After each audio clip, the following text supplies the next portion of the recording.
Good afternoon. I'm Dr. Tony Arnold McFarland. I am excited, so excited, on the last Saturday of March to be able to celebrate young women in STEM.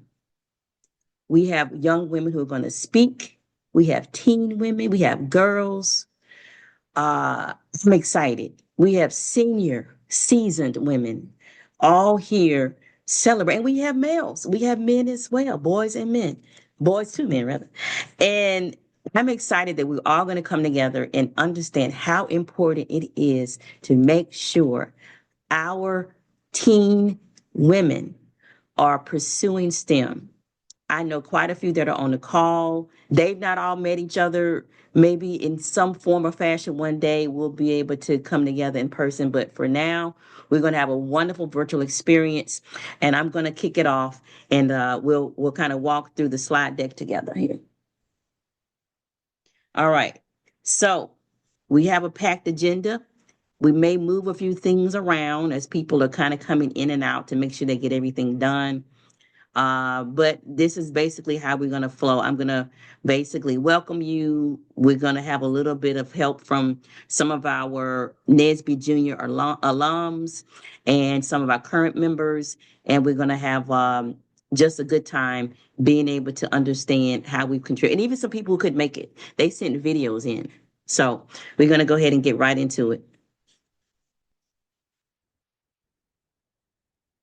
So the first thing I want to do is welcome you all. If you can get to the chat, please, let's do a quick roll call. And we don't do it by voice, but just in the chat. Put your name, what city you're located in. If you're a student, what grade? If you're not a student, what's your job status? Retired, work as a teacher, work as an engineer. Like, we like to collect information in the chat. And if you have an area of interest in STEM, what is that? I want to be an astronaut. I want to run my own factory. I want to invent a new hair product, whatever that is. And if you want to share who you like as a key female woman STEM contributor, put that name as well. So let's kind of go ahead and get things going by blowing up that chat and filling up that chat with this information on the screen. As I said, I'm Dr. Tony Arnold McFarland. I am the executive advisor of the Research Triangle Proteges chapter of NSBE Junior. We're located in Raleigh, Durham, and Chapel Hill area of North Carolina, but we have members who are from all around the United States. We have people from other cities, other states, and I would like to have some other countries at some point. I can't really say that right now, but we don't turn anybody down who wants to be a part of what we're doing.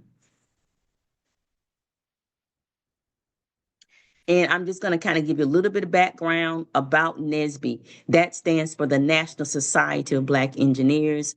It's one of the largest student government organizations in the United States. There's about 20,000 members. We just had a wonderful national conference in Chicago where we had about 15,000 people come. And I like to say it this way, K through 12 and beyond, ABCs to PhDs, people who want to make sure our mission continues and is driven even in times where there may be some resistance and adversity. Started in 1975 at Purdue University. We have over 600 chapters in the United States and abroad. The NSBE pipeline, as I just mentioned, K through 12 is NSBE Junior. We also have collegiate chapters and professional chapters. This chapter is sponsored by the Research Triangle Professionals chapter, which is based in the Raleigh-Durham Chapel Hill area as well. And our NSBE mission. The NSBE mission is to increase the number of culturally responsible Black engineers who excel academically, succeed professionally, and positively impact the community. And right now, I'm focusing on you all excelling academically because we have our K through 12 chapter here, and everybody is doing a great job at that. And whenever they need help, they reach out. And we have professionals who are on the call as well who help coach that along. And welcome to all of our wonderful guests who have come to join and listen in. At this time, I'm going to talk a little bit about these statistics, and Archie is one of our former officers. She's going to chime in on this, but I'm just going to share a little bit about the statistics and why this is so important.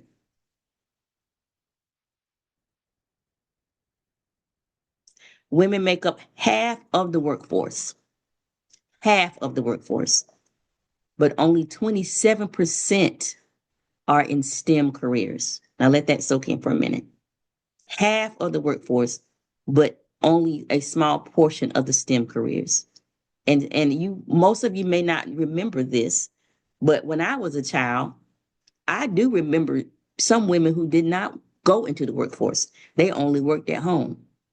So I still remember when it was a thing for a woman to actually be in the workforce. I kind of caught the tail end of that. But now we're half the workforce, but only 27% of STEM careers. So there is an initiative that happens in March, every March, called Dress for STEM. That's why I'm wearing purple, a scarf, and have this beautiful Zoom background behind me, because that is to bring recognition to the fact that we still have a lot of work to do. Here's just some more statistics on the bachelor's degrees that women have received. As you can see, a large portion of those are 85% in the health fields, science. And then as you can see, it kind of dwindles down there. And one trend that I can say that I notice about women is we like helping people. We like to be in STEMs. We like to be in fields, regardless of it's STEM or not, that help the community, the society, they help us grow, that do things for good. And we want to do that in STEM as well. All right. How to inspire girls in STEM. We're going to work on these today. Provide role models. We have role models on the call, all ages. They are role models because they are already doing what someone coming after them wants to do. We're going to generate excitement. We're going to have some hands-on experience. We're going to have some members from a robotics team pop in here a little later on. And then we're going to have some encouragement. And hopefully this is going to give us the growth mindset that we need to get more women dressed for STEM. All right. I'm going to ask Archie at this time if she wants to share some of the information that she has gathered or any thoughts around the statistics in STEM. And she can introduce herself. Archie, are you able to come on camera and introduce yourself? Yes, absolutely. Hi, everyone. I'm Archie. I used to be the vice president of the NSBE junior chapter. I'm now a sophomore in college studying data science and climate studies. So I looked a little bit into some of the current barriers facing women in STEM, particularly girls in STEM. And a lot of the information that I was finding was related to pandemic learning loss and how girls in particular were disproportionately impacted by a lot of the effects of pandemic learning loss. It was found that geographic location was one of the biggest identifiers of areas that were more impacted by this learning loss, but gender also played a very significant role. And as Ms. McFarland was mentioning earlier, like women are nearly half of the US workforce, but only 27% of STEM workers. There was this report published by the UN recently where they explicitly stated that we know the answers of how to support women in STEM. There's just a lack of implementation. And so especially with the current political climate, I think diversity in STEM is something that is currently being attacked, and that it's something that we all need to sort of push for within our own spheres, whatever influence we have. And I can put all of the links in the chat. I'm happy to answer questions about the stuff that I found or about my personal experiences as well. Thanks. Thank you, Archie. Glad to have you back, and glad to see that you're always willing to help us out. Excellent information. I'm going to just show a few more slides, and thank you, Archie, for putting that in the chat for us as well. Let me just hop back in here real quick and share just a few more slides on this. So we will send this information out, but it's important for parents to know, and also our future STEM innovators as well. The state of girls and women in STEM, there's a lot of articles out there that just kind of talk about even if women are performing in math and science in those areas. Sometimes it's confidence. It may be things that society is teaching us that prohibit us from wanting to being able to excel the way that we should. So just bringing that to your attention. And sometimes we may be even saying things and perpetuating that, not even knowing it. I do remember a time where people would say, hey, that job is not a job for a girl or female. That job is for a man. And some of those types of stereotypes prohibit women from doing the things that they can definitely excel at. This is just a little information from the Pew Research Center about STEM jobs and seeing uneven progress increasing. That uneven progress is increasing between gender, race, and ethnic diversities. So just some more along those lines there, and then also perceptions versus reality. This is an interesting article by the Society of Women Engineers. It says women have steadily increased their representation in STEM and among leading ranks across the corporate United States. However, this doesn't necessarily mean that we've arrived. Like we still have a lot of work to do to make the achievements that are possible.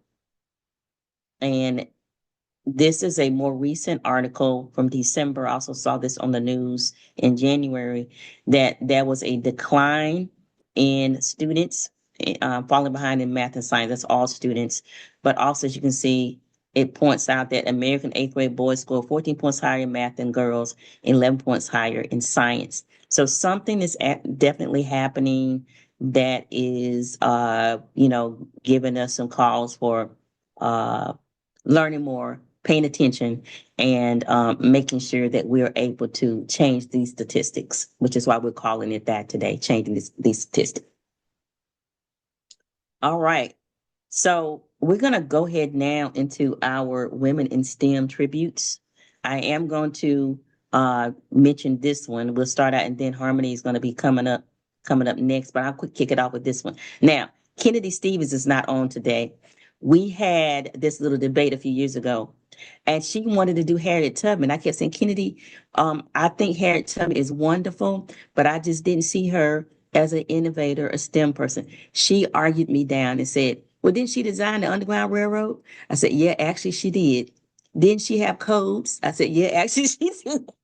So she convinced me that actually the work that Harriet Tubman was doing was a precursor to what someone might be considered today as an industrial engineer, someone who designs a process, which is basically the kind of work that I do.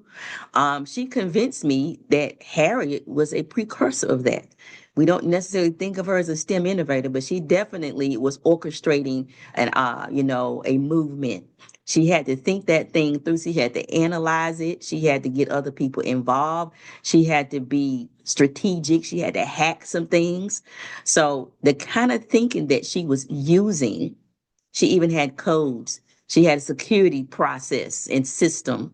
She had to hack the injustice that was happening to get to justice. She had to use uh, astronomy. She had to understand the stars so she could figure out which direction she was going. So thank you, Kennedy, for making me realize that Harriet Tubman definitely should be somebody that we think about when we think about women in science, technology, engineering, and math. It wasn't the same type of science that we think of today, but she was definitely using natural sciences, life sciences, all of these areas to, get at least 1,000 that we have documented, maybe it's more than that, enslaved Africans to freedom in Canada. All right. Uh, I don't think Sage is on, but maybe she will call in. She did this one last year, but I'm going to just talk briefly about Dr. Mae Jemison, one of my sheroes. Dr. Mae Jemison was a ballerina, a doctor, a physician. She was not even thinking about being an astronaut until she was already accomplished. She picked up the phone one day, called NASA and said, I want to be in the astronaut program. They actually hung up. She called like two more times to figure out what she needed to do, and she actually went out and did it. And I had the privilege of seeing her speak in 2020 at Duke University. And she talks about how we should just sometimes just look up at the stars. She has a nonprofit that has programs to enable interest in science and in space in young people. And she's still out there doing activities, and is definitely is someone that I encourage everyone. If you want to know her journey and be inspired by it, reach out, study her online. There's lots of books, and she's still quite accessible. So if you have not heard about Dr. Mae Jemison, she was the first African American woman in space, and is just a wealth of inspiration. All right.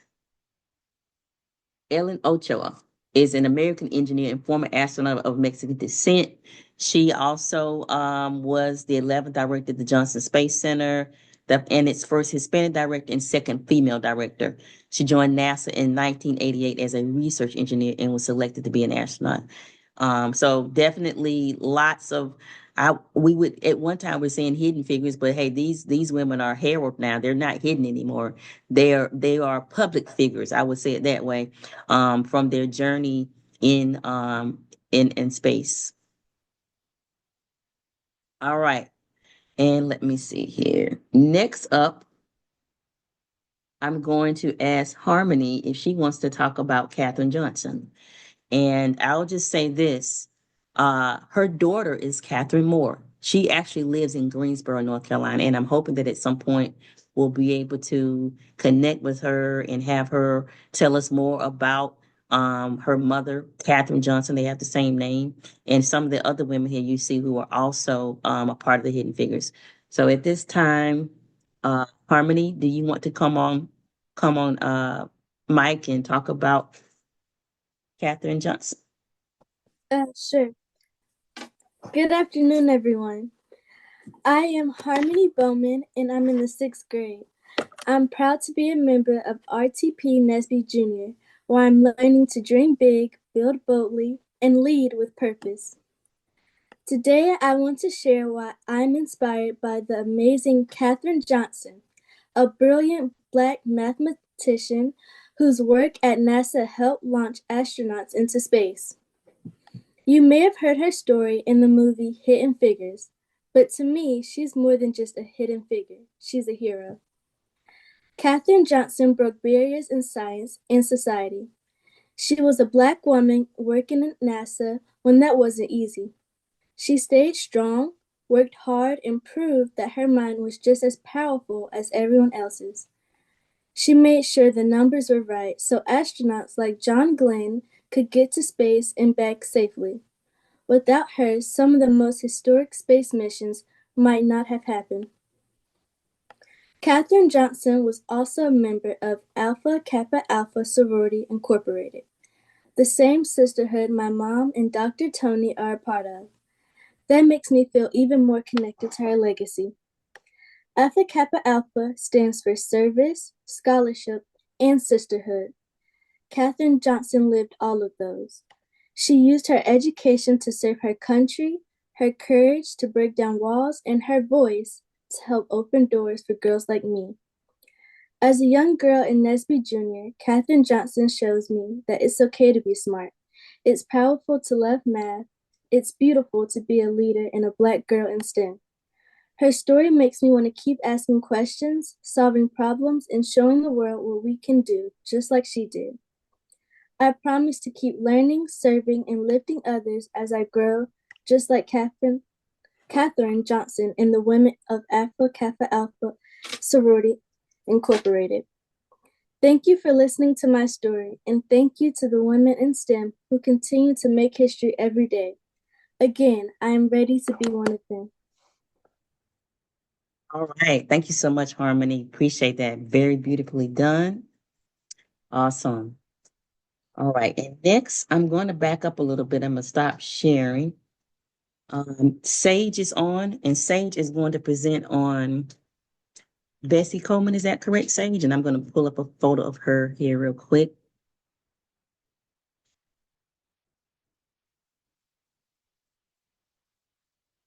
And Sage, you can, if you like, you can go ahead and come on camera.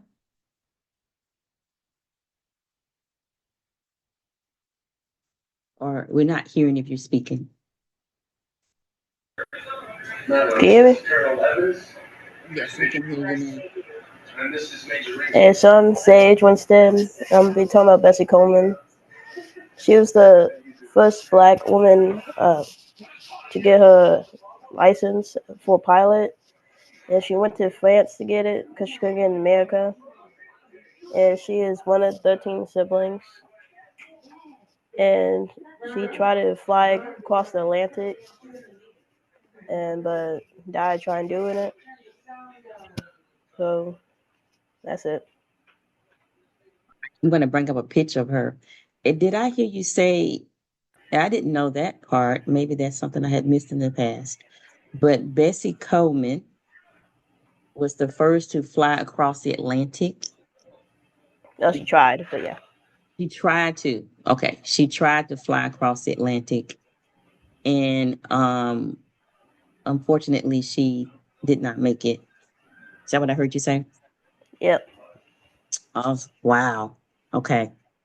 And you said she was one of 13? Yes. Wow. Now, how many people already heard about Bessie Coleman or knew about her? Anybody already heard about it? Okay. So yeah, I've been seeing a commercial or even just a some promotionals lately. There's a young black pilot. She's probably, I think she's the youngest pilot. She's 17. I've been seeing a little bit about her. Maybe someone can get her name real quick and put that in the chat. But when I see her, I think about Bessie Coleman and how Bessie was the first to do what she was doing.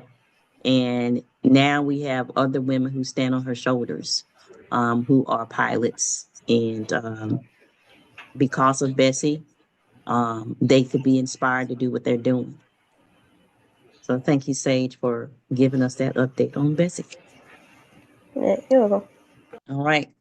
Are there any others, even if you did not submit to me, someone that you want to share about? If there's anybody else who wants to share briefly at this time, feel free to do so. And if not, we'll move forward. But does anybody else have anybody else they want to just herald and bring a spotlight to as someone that's a female, a woman in STEM that we may not know as much about?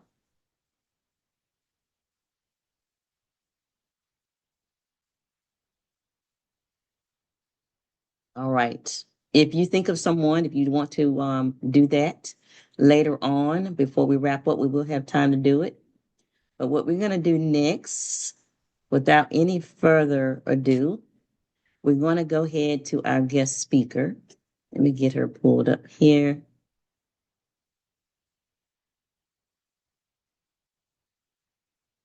All right, Tamara, you there? Ready? Yes, I am. All Hello. right. So I'm just going to talk just for a few seconds here about Tamara Brockington. Met Tamara. I don't even remember how we met. I think somebody knew somebody and knew me, and we had a mutual connection some kind of way, maybe a few. And she was working on a science project and needed some support for a science fair that she was a part of.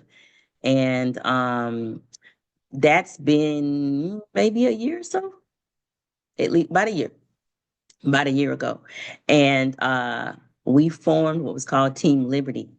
And Tamara has been a part of doing science fairs as a competitor. I like to say it as a competition science fair enthusiast.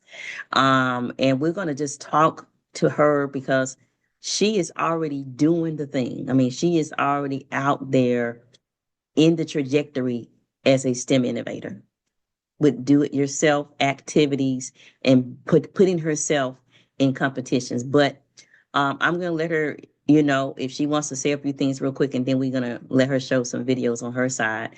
But Tamara, just kind of briefly introduce yourself. Where do you live? What grade are you in?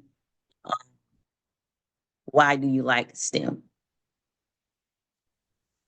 Well, first of all, thank you for introducing me and thank you for allowing me to speak for this amazing program. Um, And thank you to actually Alexander Davies. He's on the call. He has been my mentor throughout this whole science fair process for both projects. So thank you to him as well. Well, my name is Tamara Brockington. I am 17 years old. I currently attend Abington Friends School in Jenkintown, Pennsylvania. I live in Philadelphia, Pennsylvania. And my aspiration is to become a biomedical engineer. This is mostly because I'm interested in prosthetics. And so because of that intersection of engineering with medical stimulation really brought a fire in me that I enjoy so much.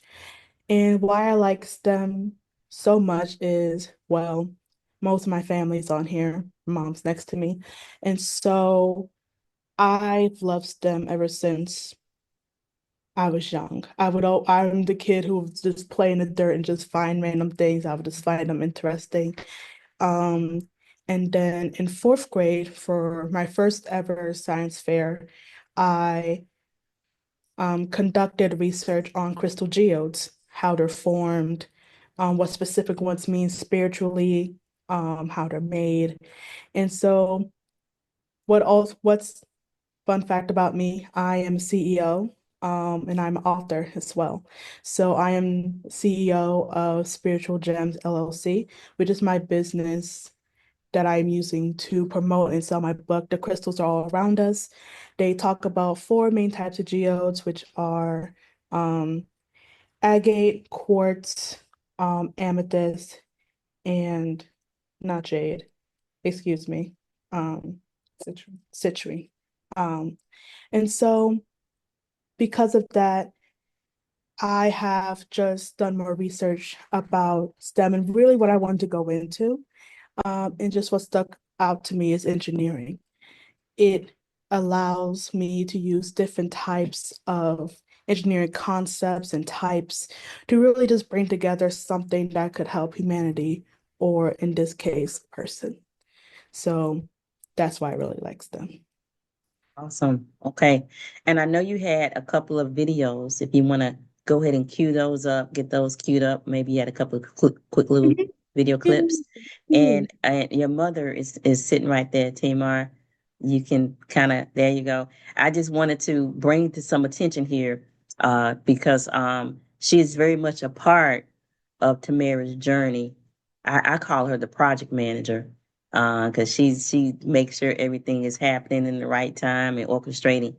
And I know there are some parents on the call who are also playing that same role. So I just wanted you to see too who Tamar is. And before we wrap up, we'll have her talk about how parents can help enable that, and what that role is for the parent in their child's STEM future. So whenever you're ready, Tamara, you can go ahead and cue up your videos. So this is the first one. This is just summarizing the timeline of when I've gotten to STEM and ultimately what I'm doing now. Okay, and if there's sound on it, make sure you hit that include the sound too. Oh, right. Yeah. You might have to unshare and share it again. Oh,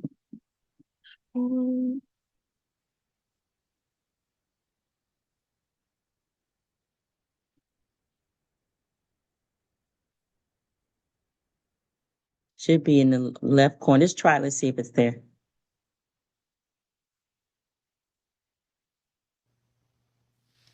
Hello and welcome to Tamara's Science Channel. So today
just a summation of basically how long I've been doing this, which is, as you see from the video, a while.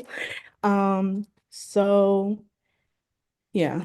My second video is just a few little fun facts about me. I'm a baker. I love to bake.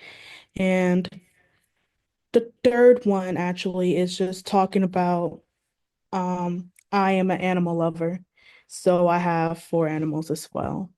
So I'm going to share that as well. Give me a second.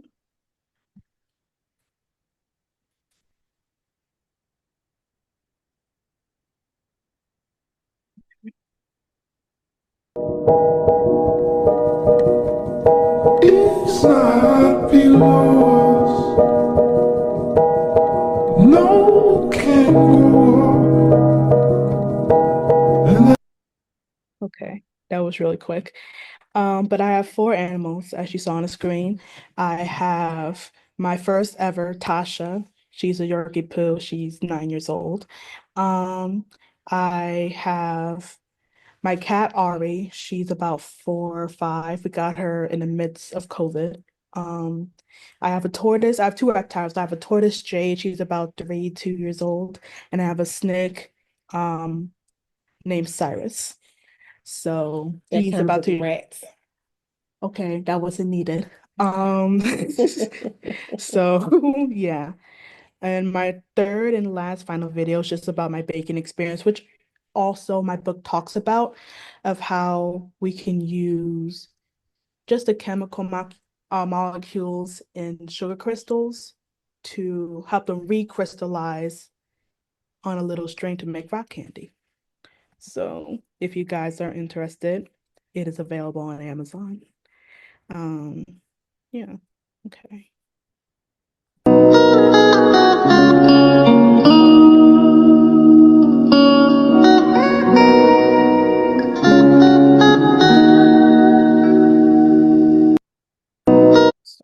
So that's about me. I'm open to any questions that may be asked. Awesome, awesome. Can you real quick, do you have like anything from like your last project, like you can show on the screen? Is that nearby, like the prosthetic or?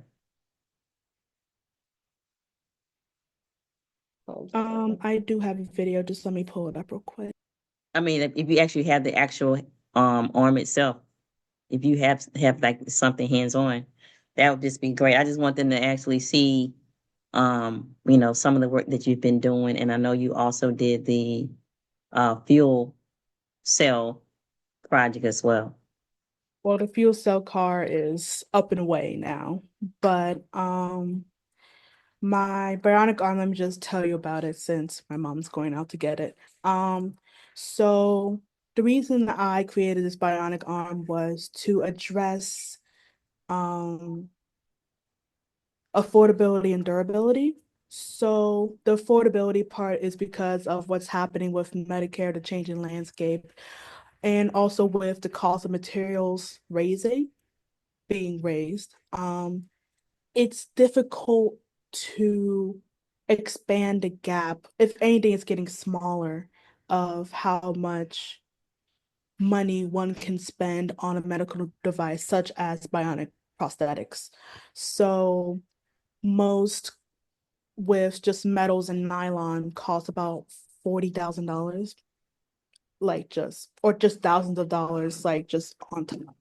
So with that, I just really wanted to address those. And so So you designed, your objective was to come up with a more cost effective prosthetic. yeah, And everybody may not know that word. That just basically means that yeah, someone is missing. Go ahead. sorry. But also I wanted to give it the same functionality as a regular prosthetic hand would. So here it is. It is made of the hardest 3D printing material on the market, which is PPACF, which is a type of carbon fiber reinforced 3D printing filament. Um, and this little part right here, the palm, is made of TPU, so you see it's squishy. This is actually the softest material on the market that you can buy. So with that, I was able to create the mechanics. I was able to create the mechanics with 5 servo motors, ultimately each pulling a string and Okay. they're being able to curl. So with some coding and some wiring and adding a muscle sensor, I was able to create a system where if one flexes their arm, or in this case, the amputee would flex their arm, the fingers would curl. Sure. And right now, that's not what happens with the hand-shaped prosthetic. It's just pretty much fixed. It's mostly fixed. So regular prosthetics, some might know, some might not know. Um, they are sometimes in hooks. Yep. So sometimes if you like twist your arm, it'll Mm-hmm. close. But my design focuses specifically on functionality and just that convenience of it being with you. Dexterity. Mm-hmm. Mm-hmm. Awesome. Well, look, I see your mother put the poster behind you. Uh, so everybody kind of gets a glimpse of what you've been doing. I see all the different steps that you had to go through there to get to this point. And you most recently, tell us about achievements. So what recognitions have you had with this one? Um, Where are you in the process? Achievement wise, um, so I got honorable mention at my local science fair, but I've gotten first place for special category in women's engineering, which is great for this month. So I got first place. But for honorable mention, I don't move to the second round, Mhm. but I am planning to continue this research and see where it takes me. Okay. And this particular fair this competition you're in right now, where is it located? It is named Montgomery County Science and Research Fair. So it is in Montgomery County. It is located at Germantown Academy In Pennsylvania. in Pennsylvania. Okay, gotcha. Outside of Philadelphia? Yes. Got it. Okay. Well, this is awesome. Let's give Tamara a round of applause. And I think you're gonna have some questions in the chat. And if there's people, if there are NS Virginia members that have questions they want to ask, feel free to do so right now. You can just come off a mic and come off a mute and get on mic rather. Harmony, did you have something? Harmony, let's see, she has a question that she wants to ask. Harmony, did you have a question? No? Okay. All right, let me see what we have in the chat here. All right.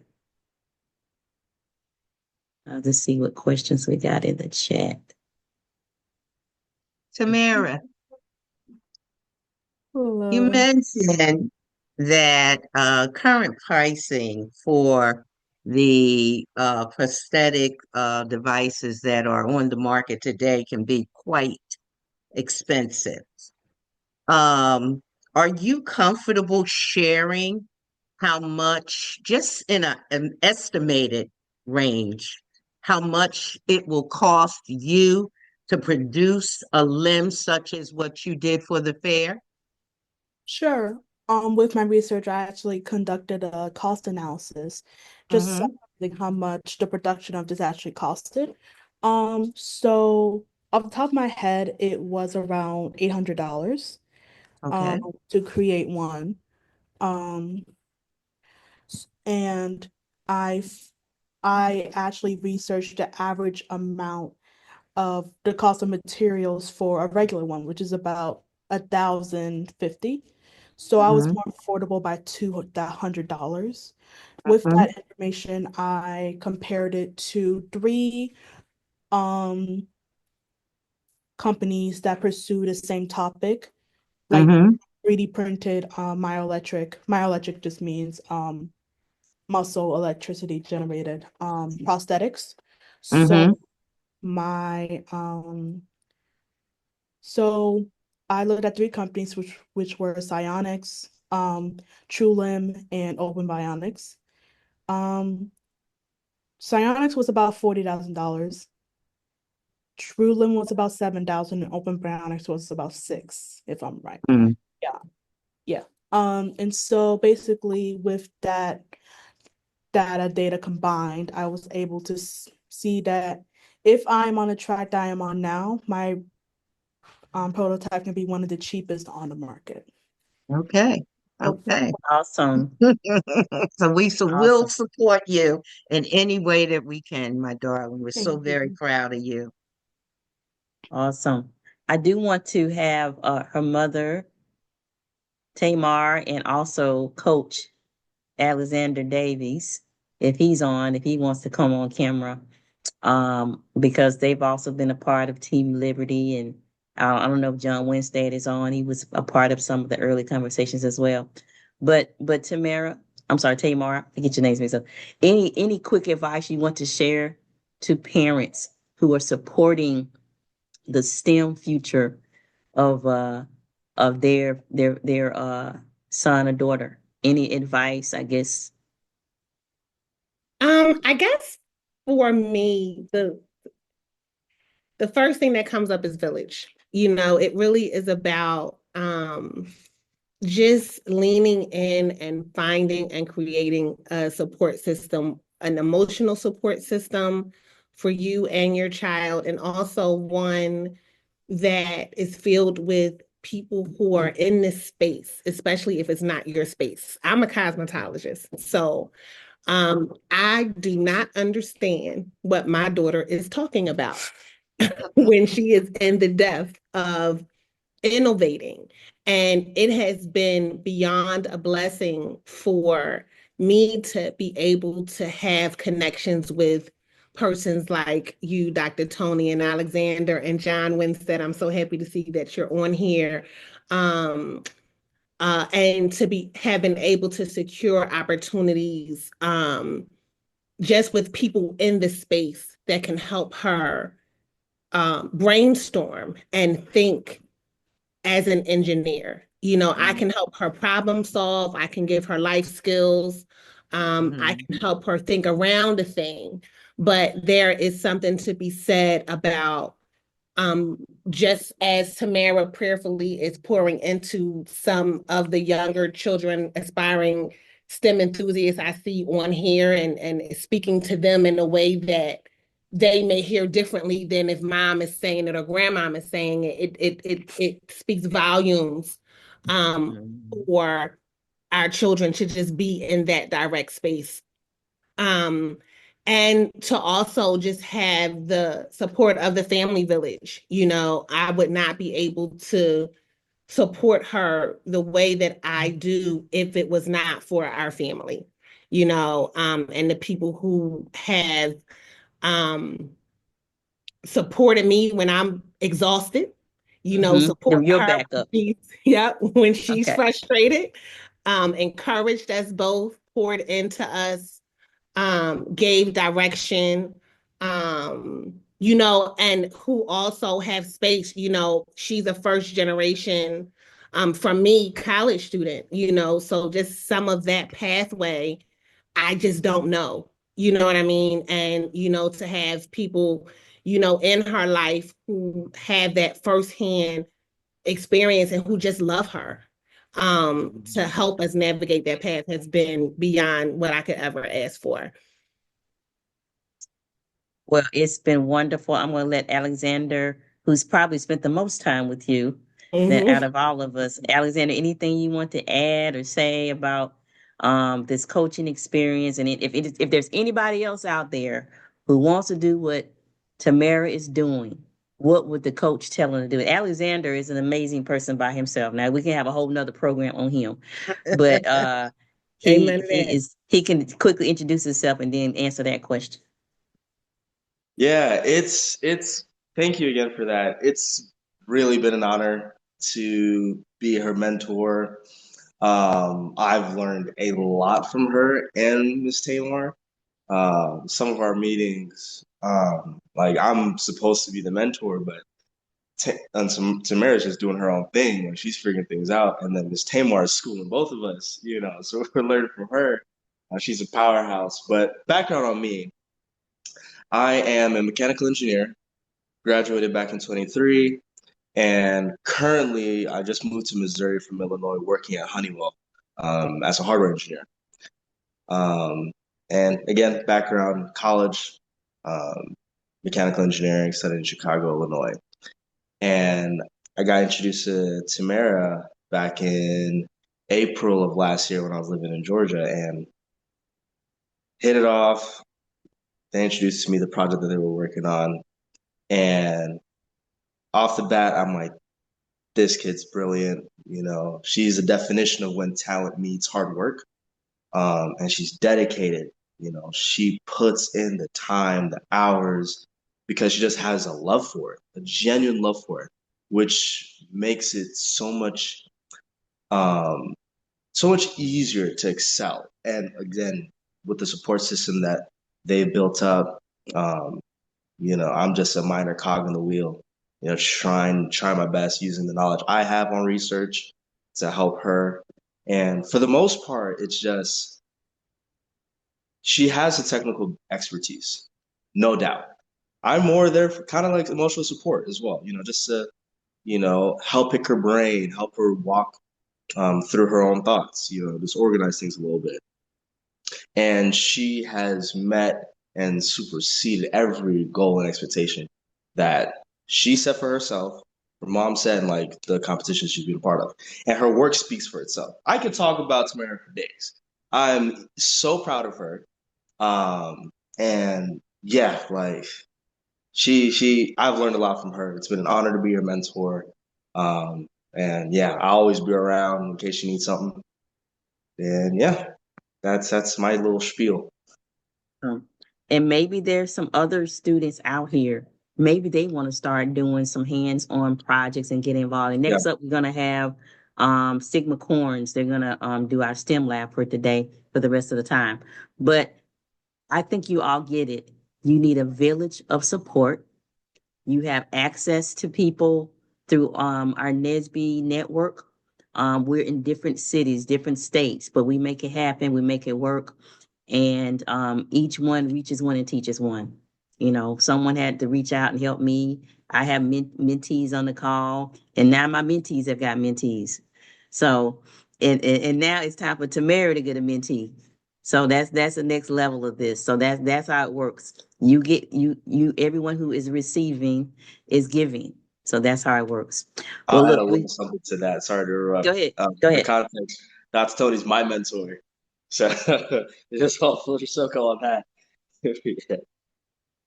Yeah, and I learned a lot from Alexander. Like I think I can sit him in the middle of some place and he'll figure out how to get back. Like I think he can figure out anything pretty much.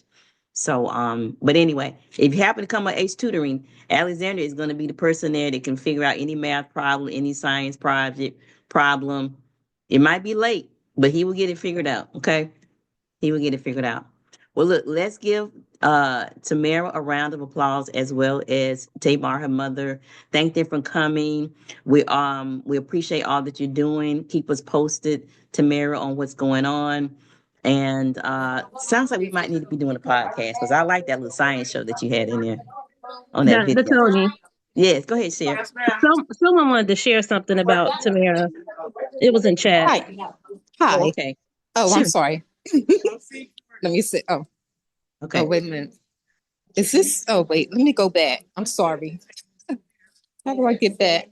You can go ahead. We can hear you. Okay. So, I'm Debbie, from the Business Center, and Tamara has been an intern with us, and she has worked also in our program as a Youth and Money camp Okay. graduate. And I just want to say how proud I am of her. So, Yes, she's very focused. She's very mature, and she knows exactly what she wants. And really, when I was watching this, I wasn't really sure what she was going to present, but I'm just so excited. I'm just so excited now of seeing, what she's doing. And I just can't wait to see from years from now where she'll be. awesome. Thank you so Thank much, you. Miss Debbie, for sharing that. Thank you. Sharing that. We share that same sentiment. Awesome, awesome.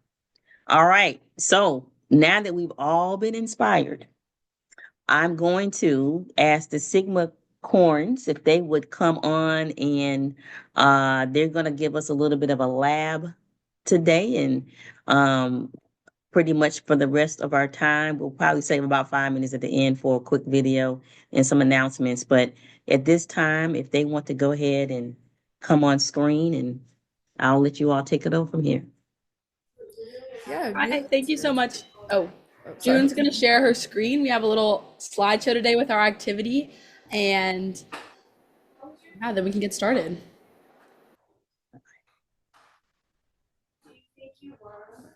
Okay, so to start off, hi, thank you all for being here today to celebrate women in STEM. My name's Lola, and the other person on our Zoom is June, and we are co-captains of an FTC robotics team based in Durham, North Carolina, called the Sigma Corns, and we're going to be leading a little virtual robotics workshop today. So first, we're going to explain like what First Tech Challenge is. So First Tech Challenge is a robotics sort of league where different teams of 2 or more students compete. They're given a new game or challenge at the beginning of each year in sort of September-ish, then have from September to January to design, build, and code a whole new robot. And then you compete at competitions, qualifying for like, different state competitions and the world competition, which is coming up in a couple of weeks. How it works, there are like different teams. There are 4 teams on the field with 2 on different alliances. There's 2 teams on each alliance. And yeah, I think we're a 15-person community First Tech Challenge team based out of the North Carolina School of Science and Mathematics. This is our 3rd season. And we get, I think part of being based out of NCSM is, we have students from all across the states. And yeah. Okay, so for today's activity, we're going to be sort of simulating what we do as a robotics team in a virtual environment. So I'm going to drop a link in the chat, and if everyone will follow this link, it's going to take you to a VEX Code website. And VEX is another type of robotics. It's very similar to First Tech Challenge. And this simulation in particular that we're going to be working on is related to sort of environmental and sustainable engineering and how we can use that. So if you will go ahead and follow this link in the chat, and it's going to take you to vex.com. June, if you could follow along as I'm... Everybody getting that link and getting over to that page? Yep, so make sure you click on that link and get over to that page, and it's going to take you to this website right here, and then just click X on that. We're going to be doing our own thing today. All right.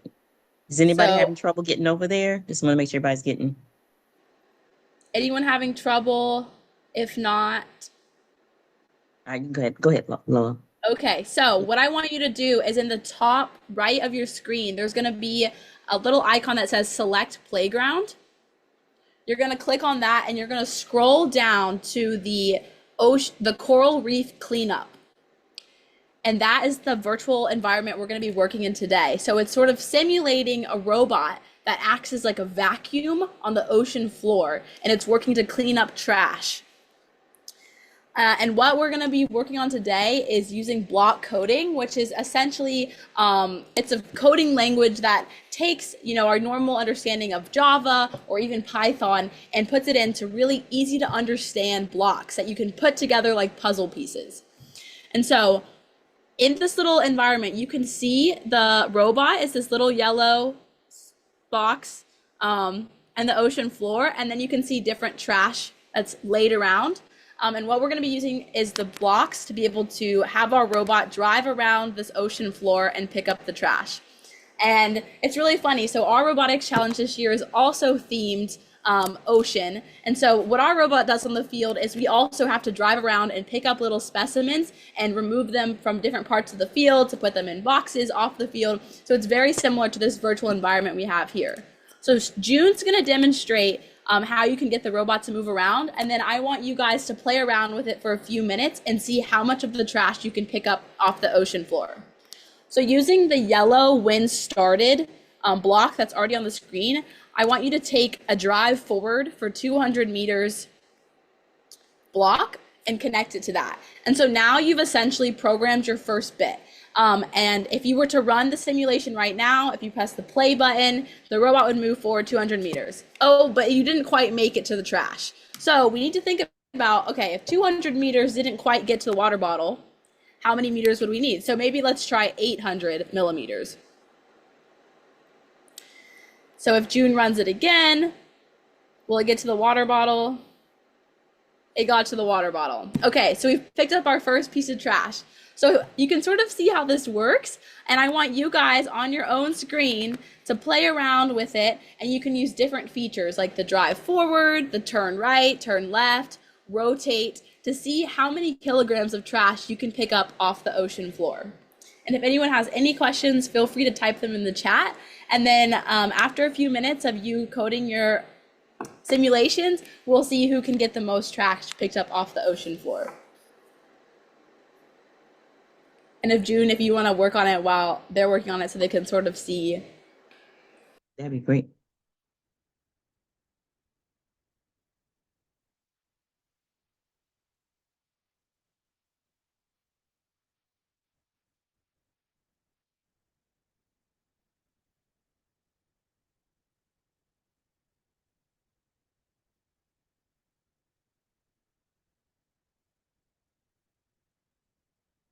And Lola, while she's doing that, you said your robotics project is doing something similar. You're cleaning, you're designing a robot that's gonna be able to pick up similarly, could be used in a similar way.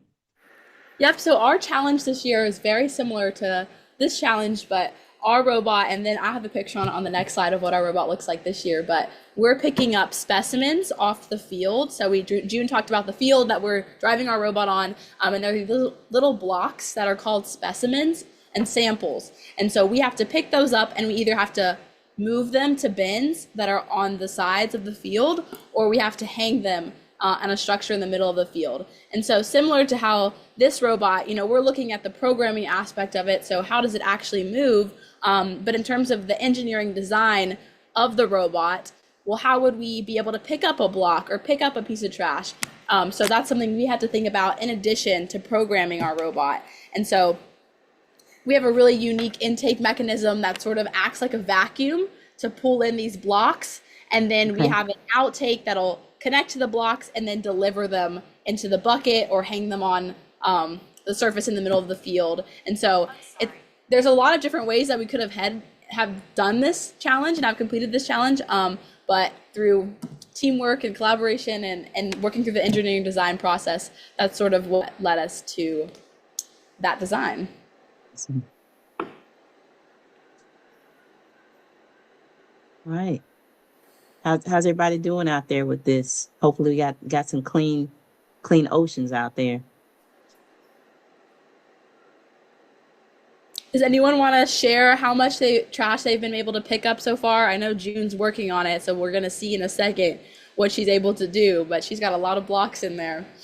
Yeah.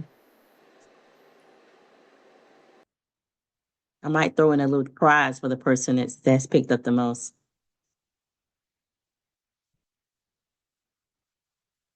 Don't be shy. And some of it's trial and error. So if you try something and let's say 1200 millimeters wasn't enough to get to the piece of trash, you just try again and use a new distance. Different way. Yep, different distance. So June only got 2 kilograms of trash that time. So if anyone can beat 2 kilograms, type it in the chat. Check the chat.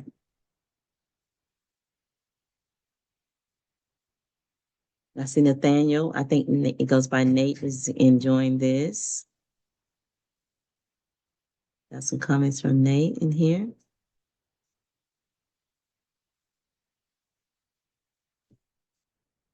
Harmony's got 4 kilograms so far. Okay, Harmony. Okay.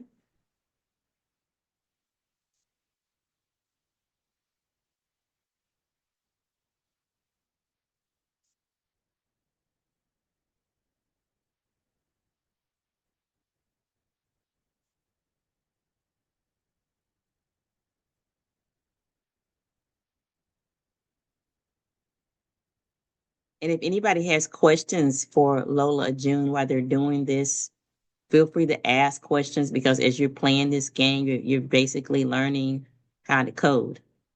And perhaps we can have them come back at another time to give us a more I would say just more of a breakdown to understand some of the basics if you're struggling with some of that. Looks like Nate has 3 kilograms. Yeah, and I'll say like this virtual environment that we're using right now to play this game is very similar to something that our team uses every day when we're working on our robot. And so something that's unique is that we have people that are trying to build the robot and improve its mechanisms, and we also have people that need to code it. And so in order to allow people to work on both at the same time, some of our team members designed their very own virtual testing environment. So think about this layout right here. It didn't exist for First Tech Challenge for our game, but some of our team members coded their own environment to be able to test our robot and test different programming while mechanical members were working on the robot in real life so that we could accomplish both at the same time. And so that's sort of like we recognized a problem in our team that we needed programmers to be able to program the robot, but we also needed mechanical members to be able to build the robot. And so we solved that by creating our own virtual testing environment for First Tech Challenge. And so this one's a lot easier for our environment is very complicated, but this one's a lot easier to be able to show today. But it works very much in the same way where we code it and then it shows a little robot moving on the screen, similar to how it would move on the field. So, and that's a great point, Lola. Like as an engineer or scientist, you have to have a way to test your concepts. You have to have a lab, so to speak, a way to go put your hands on or to conceptualize what it is you're trying to do, what the problem is that you're trying to solve.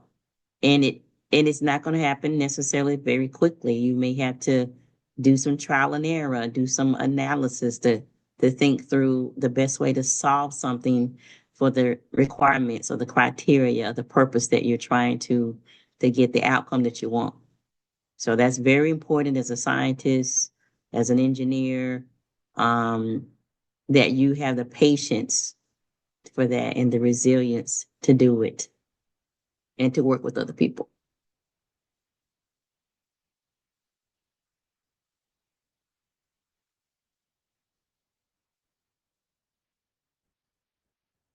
All right.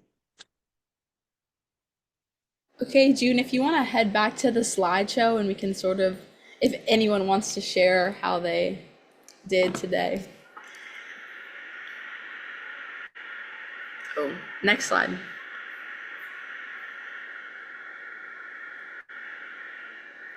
Okay, does anyone want to share in the chat how much trash they were able to pick up or something you learned today about robotics or programming or really anything? I just like to say I liked this simulation because it shows a real life scenario. So like there are robots that are being used in environmental engineering today to be able to clean up trash from the ocean.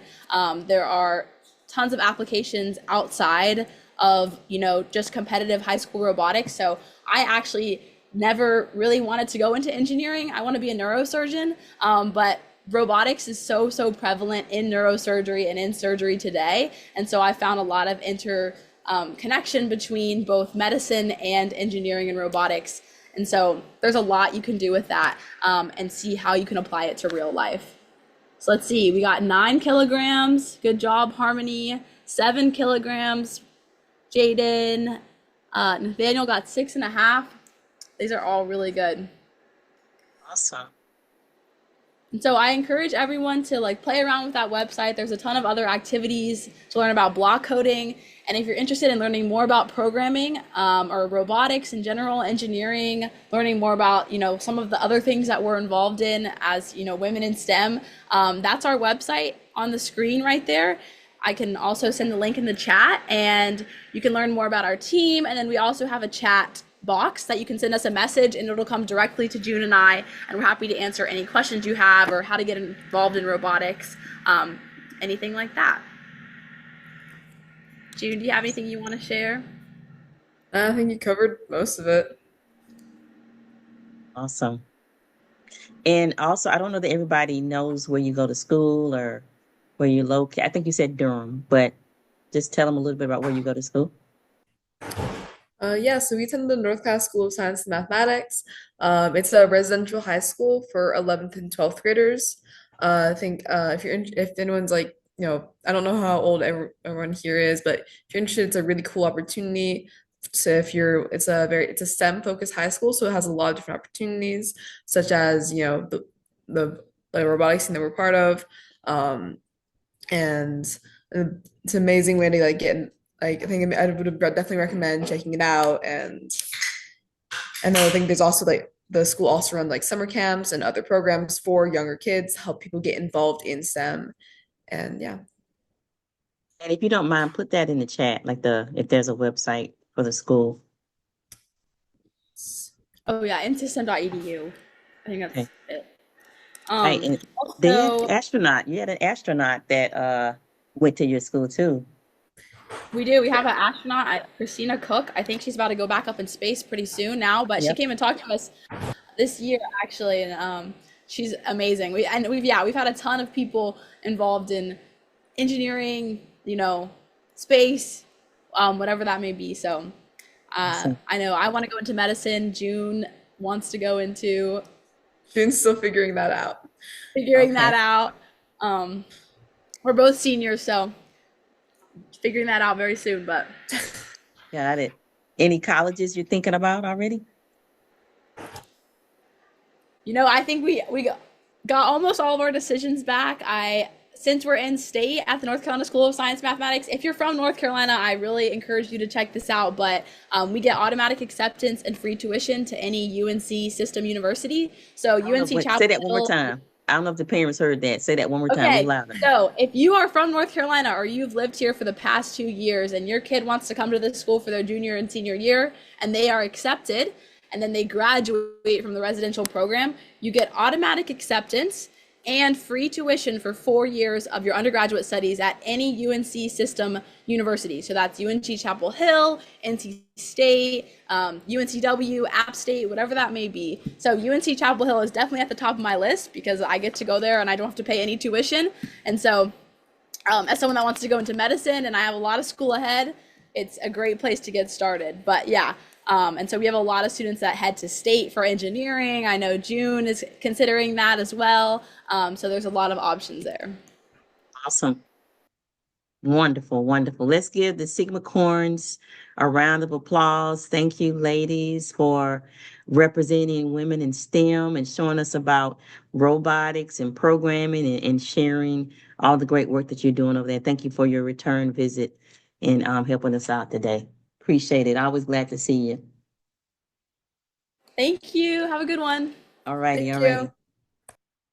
Okay, so we're going to hop back in to our final presentation here. We're wrapping it on up.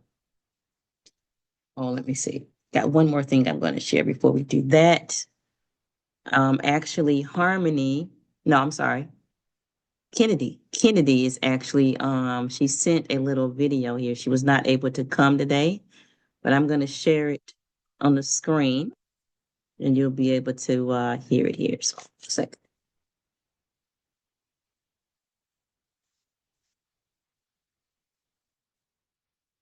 She's going to close us out.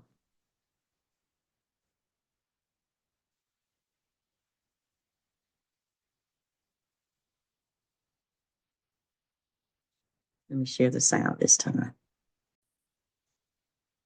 Today I'm going to be talking about something that I am incredibly passionate about, STEM. My name is Kennedy Stevens. Today I'm going to be talking about something that I am incredibly passionate about, STEM. Now, for those who may not be familiar with STEM, STEM stands for Science, Technology, Engineering, and Math, and even sometimes art. These fields are full of endless possibilities and innovations, a career full of chance and opportunity. But there's one thing that many people do not realize. There are barriers in STEM that we need to break down, and breaking these barriers is crucial in building the dreams of not only today, but tomorrow. You might think STEM is a world for only adults or maybe a specific group of people, but that is far from the truth. STEM is for everyone. It doesn't matter if you're a boy, a girl, young, old, where you come from, or what anyone tells you. You can be a part of it. Throughout history, women and other underrepresented groups have had to fight to find a place in these fields. Katherine Johnson, a NASA mathematician whose calculations helped send astronauts to the moon. But the fight isn't over. There's still work to be done, and that's up to people like us, the next generation, to come pushing the boundaries and continue to push them. Let's talk about what those barriers look like. One of the biggest barriers I see is stereotypes. That certain careers in STEM aren't for girls. We're constantly told that girls are more suited for jobs like teaching or nursing, while boys are supposed to be engineers, scientists, computer programmers. But the truth is, women have been a part of the scientific and technological breakthroughs for centuries, and more continue to contribute to the amazing advancements every single day. Just look, Mary Jackson, the first African American woman who was a NASA engineer. Women and people from all backgrounds have always been a part of STEM. The world needs our perspectives, ideas, and creativity. Another barrier is access to opportunities. I am lucky that I have grown up in an environment where I can go to school, a school that encourages me to explore my creativity and explore and create new ideas. But not everyone has access to the same resources that I do.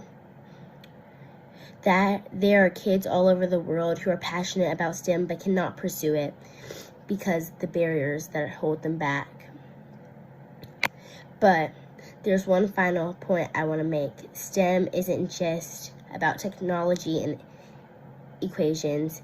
It's about solving the problems that our world faces today. It's about building the future where we can dream bigger and do more. Every new app, every scientific breakthrough, every space mission, it all comes from someone's dream. And the dream starts with believing that it is possible.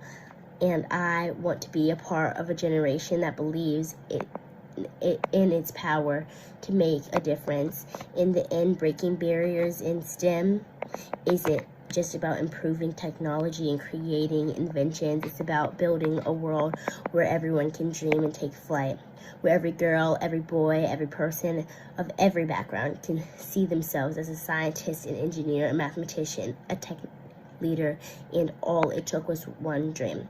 So my challenge to you all today is simple.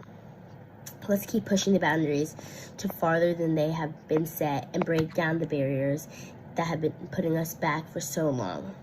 Let's keep dreaming bigger and turn to change the world and turn our dreams into realities. Let's be the breakthrough. Let's push through these walls that have been setting us back. Let's stop thinking about failure and create our dreams into success, because one day that reality can change people's lives, millions of people's lives for the greater. Thank you. Thank you so much, Kennedy Stevens, for sending that message. And just to close us out, Sage is going to share one more photo of Bessie Coleman, and then we're going to take a group picture for those who want to come on camera. And we'll be done for the day. Go ahead, Sage.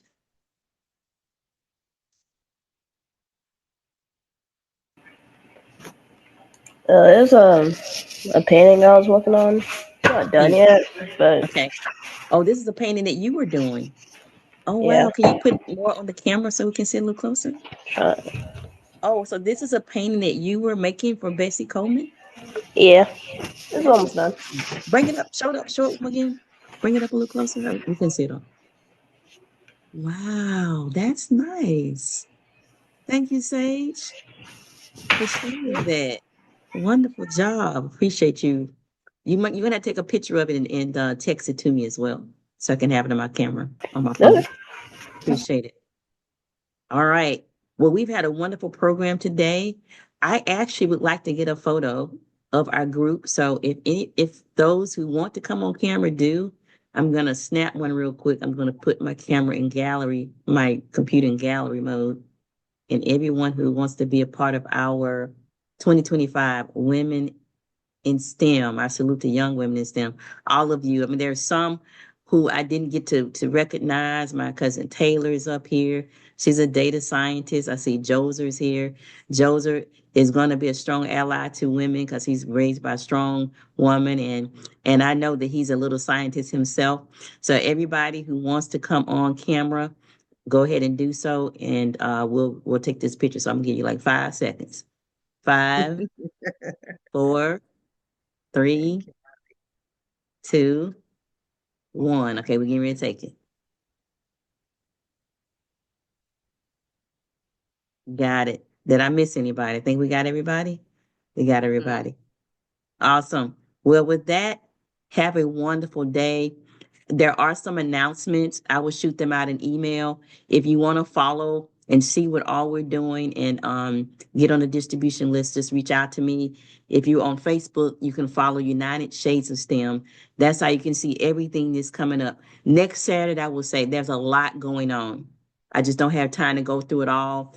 There's a event at the planetarium at UNC Chapel Hill in the morning. There's a Black Girls Code event. There's some other kind of sign. There's a lot going on next Saturday. So I will just shoot that out in the email for those of you who are here locally. And also, all of this is posted on Facebook in United Shades of STEM. Have a wonderful day. Have a great weekend.